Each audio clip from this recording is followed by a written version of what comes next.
Hello everyone, আমি পারমিতা। তো আমি আজকেও তোমাদের সাথে কিছু প্রশ্ন শেয়ার করবো। আর এই প্রশ্নগুলো যারা এবার থার্ড সেমিস্টারের জন্য প্রিপারেশন নিচ্ছ, থার্ড সেমিস্টারের ক্লাস 12 থার্ড সেমিস্টারের জন্য যারা প্রিপারেশন নিচ্ছ তাদের জন্য।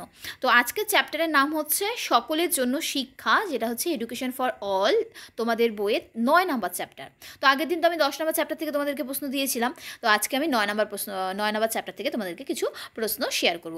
এই প্রশ্নগুলো কিন্তু তোমাদের জন্য ভীষণ উপকারী আমার মনে হয়, আর ভীষণই ইম্পর্টেন্ট। তোমরা কিন্তু অবশ্যই একবার সব তো পড়বেই, কারণ এমসিকিউ কমন দেওয়ার কোনো জায়গাই নেই। পাশাপাশি এই ধরনের কোশ্চেনগুলো তোমরা একদম ডিপলি স্টাডি করে যাবে। তো চলো শুরু করা যাক।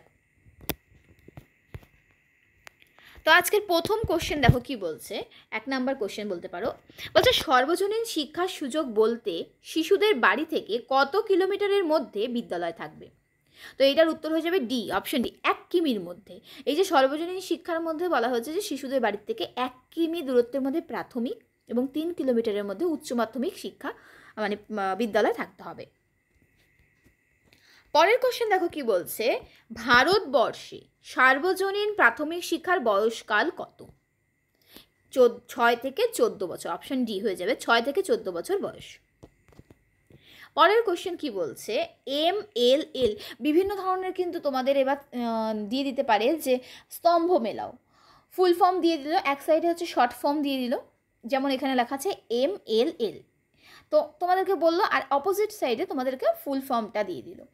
তো ছকটা মেলাতে হবে। তো এই জন্য কিন্তু মন দিয়ে তোমরা ফুল ফর্মগুলোকে দেখে যাবে।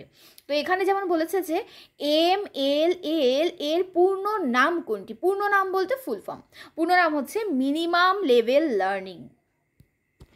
নেক্সট কোশ্চেন দেখো কি বলছে। ডিপিইপির ফুল ফর্ম কি? বলছে ডিস্ট্রিক্ট প্রাইমারি এডুকেশন প্রোগ্রাম। এখানে যেমন বলছে NEEM এর ফুল ফর্ম কি? National elementary education mission.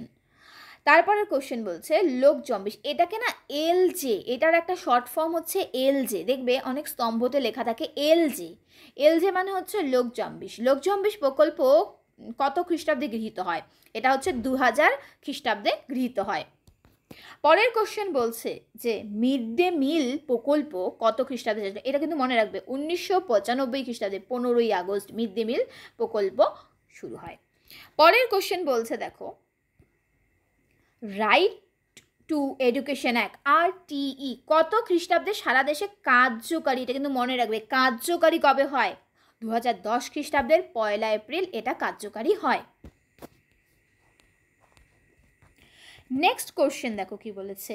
সর্বশিক্ষা অভিযানের মাধ্যমে কত খ্রিস্টাব্দে মধ্যে, মানে কত খ্রিস্টাব্দের মধ্যে 8ম শ্রেণী পর্যন্ত শিক্ষা সমাপ্ত করার কথা বলেছে? এখানে কোশ্চেনটা একটু বোঝানোর জন্য প্রবলেমেটিক হতে পারে, কারণ লেখাগুলো অনেকটা ডিপ কালি হয়ে গেছে তো যাই হোক একটু অ্যাডজাস্ট করে নিও। বলছে যে সর্বশিক্ষা অভিযানের মাধ্যমে কত খ্রিস্টাব্দের মধ্যে 8ম শ্রেণী পর্যন্ত শিক্ষা সমাপ্ত করার কথা বলেছে? উত্তরটা হয়ে যাবে 2010। তারপরের কোশ্চেন দেখো কি বলেছে। সর্বশিক্ষা অভিযানে সাহায্যকারী পাঠ্যক্রমের কি নাম দেওয়া হয়েছে? এই যে সর্বশিক্ষা অভিযান, এই অভিযানে যে পাঠ্যক্রমটা রয়েছে তার কি নাম? সেতু পাঠ্যক্রম। মনে থাকবে এটা। এই পাঠ্যক্রমটা সর্বশিক্ষা অভিযানে যে পাঠ্যক্রমটা ব্যবহার করা হচ্ছে সেই পাঠ্যক্রমটার নাম হচ্ছে সেতু পাঠ্যক্রম।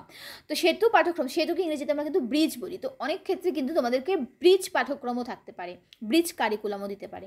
তো যাই হোক, তো পরের কোশ্চেন বলছে পশ্চিমবঙ্গের সর্বশিক্ষা অভিযানকে যথাযথভাবে বাস্তবায়নের রূপের জন্য কোন কর্মসূচি গ্রহণ করা হয়েছে? স্কুল চলো কর্মসূচি। এই যে সর্বশিক্ষা অভিযান যে রয়েছে না, এই সর্বশিক্ষা অভিযানকে যথাযথভাবে বাস্তবায়নের রূপের জন্য যে কর্মসূচি, যে আমরা বলি না যে ট্যাগলাইন আমরা বলি না, এরকম টাইপের একটা ব্যাপার।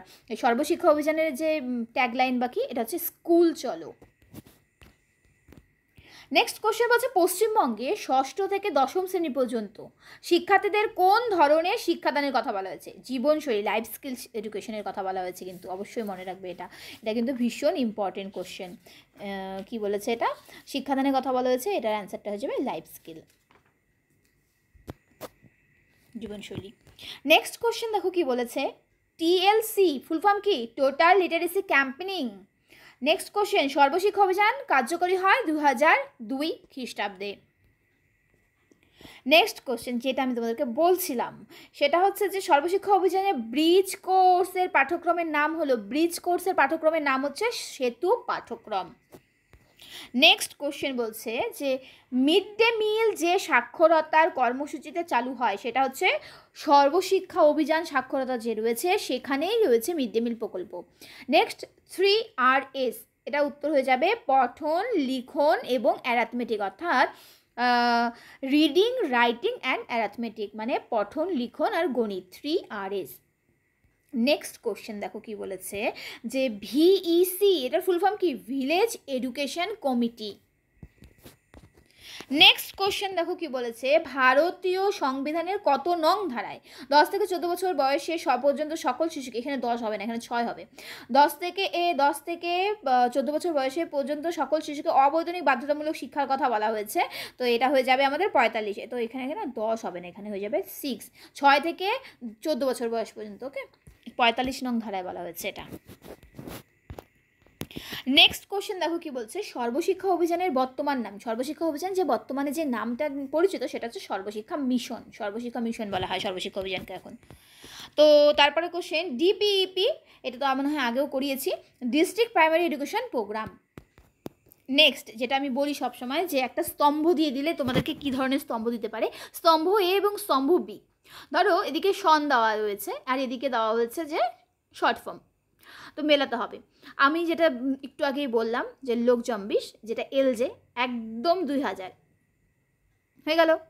এবার একে হচ্ছে বলেছে যে 1987 যেটা হয় সেটাকে বলা হয় হচ্ছে এসকেপি। এসকেপির ফুল ফর্ম হচ্ছে কি বলেছে শিক্ষা কর্মী প্রজেক্ট।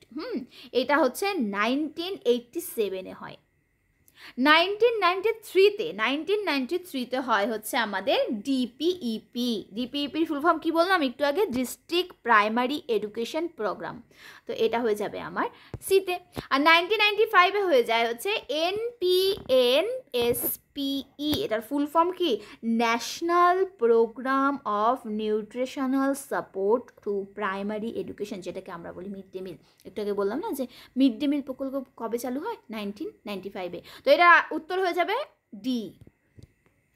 নেক্সট তোমাদের কিন্তু এবার একটা মানে যেহেতু তোমাদের এমসিকিউ, তো এমসিকিউ কোশ্চেন আমরা কি জানি যে 4টা অপশন থাকবে। এবার এটা তো আমাদের ধারণা, কিন্তু এবারে তোমাদের যে প্রশ্নটা হবে সেখানে কিন্তু ডায়াগ্রাম দিয়ে দিতে পারে, কিছু কিছু এই ধরনের প্রশ্ন দিয়ে দিতে পারে। যেমন বলছে এখানে যে সঠিক উত্তরটি নির্বাচন করো। সঠিক উত্তরটি কি করতে বলছে? নির্বাচন করো। অপশন এ বলছে দেখো সার্বজনীন প্রাথমিক শিক্ষার প্রয়োজনীয়তা। এখানে কিছু তোমাকে কি বলবে হেডলাইন দিয়ে দিচ্ছে বা পয়েন্টের নাম বলে দিচ্ছে। দেখো কি বলছে, সর্বজনীন বিকাশ, মৌলিক অধিকার প্রদান, দারিদ্র্য দূরীকরণ, জনসংখ্যার বৃদ্ধি। অপশন বিতে বলছে সার্বজনীন বিকাশ। দেখো প্রথমে আগে কোশ্চেনটা বুঝে নাও, সঠিক উত্তরটি নির্বাচন করো। কোশ্চেনটা কি বলছে? সর্বজনীন প্রাথমিক শিক্ষার প্রয়োজনীয়তা। সর্বজনীন যে প্রাথমিক শিক্ষা রয়েছে তার প্রয়োজনীয়তা কি? ওকে, সর্বজনীন প্রাথমিক শিক্ষার প্রয়োজনীয়তা কি? এবার কোশ্চেনটা আমরা বুঝে গেলাম। এইবার দেখো আমরা মেলাবো, কিভাবে মেলাবো। দেখো এখানে বলছে সর্বজনীন বিকাশ হবে, মৌলিক অধিকার প্রদান, হ্যাঁ মৌলিক অধিকার প্রদান আমাদের দিতেই হবে, দারিদ্র্য দূরীকরণ করে, হ্যাঁ ঠিক আছে, জনসংখ্যা বৃদ্ধি নিয়ন্ত্রণ করে, হ্যাঁ অবশ্যই, তো এটা তো হবেই। বাকিগুলো দেখে নিই। সার্বজনীন বিকাশ, হ্যাঁ এটা হবে, মৌলিক অধিকার প্রদান এটাও হবে, দারিদ্র্য দূরীকরণ, হ্যাঁ এটাও হবে, জনসংখ্যার হ্রাস নিয়ন্ত্রণ এটা তো হবেই না। এবার দেখো কি বলছে, তার মানে আমাদের বি হবেই না, ক্যান্সেল। এবার সি বলছে মৌলিক অধিকার প্রদান, হ্যাঁ হবে, সর্বজনীন বিকাশ এখানেও হবে, দারিদ্র্য বৃদ্ধির হার এটা তো কোনো মতেই হবে না, ক্যান্সেল। জনসংখ্যা বৃদ্ধি নিয়ন্ত্রণ হবে, তার মানে আমার দুটো ক্যান্সেল হয়ে গেল। এতে তো কোনোটিই নয়, ক্যান্সেল হয়ে যাবে। উত্তর হয়ে যাবে আমাদের এ। তাহলে উত্তর আমাদের কি হয়ে যাবে? উত্তর আমাদের হয়ে যাবে এ। ওকে, তো কোথায় গেল? উত্তর হয়ে যাবে আমাদের এ। যেমন এটা কাটা হয়ে যাবে, জনসংখ্যা হ্রাস এটা কাটা, এখানে দরিদ্র বৃদ্ধির হার এটাও কাটা হয়ে যাবে, তাই এটা হবে না। আর অপশান জি তো এটা তো হবেই না, সেই জন্য উত্তর আমাদের হয়ে যাবে অপশান এ। এবার দেখো, তো এই ছিল আমার কয়েকটি প্রশ্ন যা তোমাদের সাথে আমি শেয়ার করলাম। তো এই প্রশ্নগুলো তোমরা মন দিয়ে দেখে যাবে। পাশাপাশি তো সম্পূর্ণ বই তোমাদের পড়তেই হবে, যেহেতু এমসিকিউ, এখানে কমনের কোনো প্রশ্নই নেই। কমন কোথার থেকে কোশ্চেন হয়ে যাবে এমসিকিউ এর জন্য বলা মুশকিল। তবে আমার মনে হয় ক্লাস 12-এর থার্ড সেমিস্টারের জন্য যারা প্রিপারেশন নিচ্ছ এই কোশ্চেনগুলো কিন্তু অবশ্যই চ্যাপ্টার বেসিক্স দেখে যাবে। তো চলো টাটা, থ্যাংক ইউ ফর ওয়াচিং। আনন্দ থাকবেন, আনন্দ রাখবেন।